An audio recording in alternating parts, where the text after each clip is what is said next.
my call to action is always know who the decision makers are. Like you have to know who's in your state legislature, who represents your district, understand how redistricting impacts your community tax wise.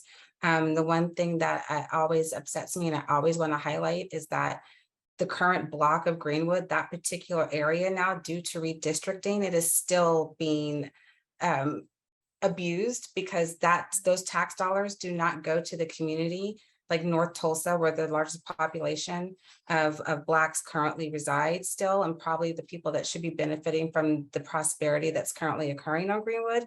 Those tax dollars are not going to that area due to redistricting. Those tax dollars are going to one of the wealthier zip codes.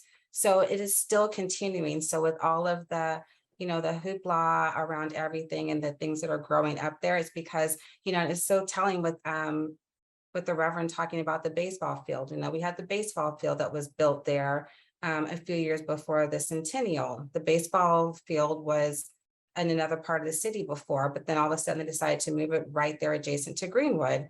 And so all of that fluster of activity now, the people that in my mind should be benefiting from the most are not. So understanding how all of those things work together to impact the community is the call to action. Don't just wait for the presidential election. You need to know every time a judge is up for reelection, city councilor, mayors, everyone, and get into that. There are resources that will help you understand and parse through all of it.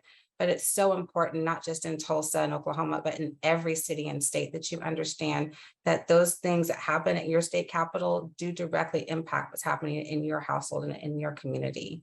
So that is what my call to action would be, is to understand how all of these things work together, because history is trying to be erased and it will repeat itself if we are not forever vigilant.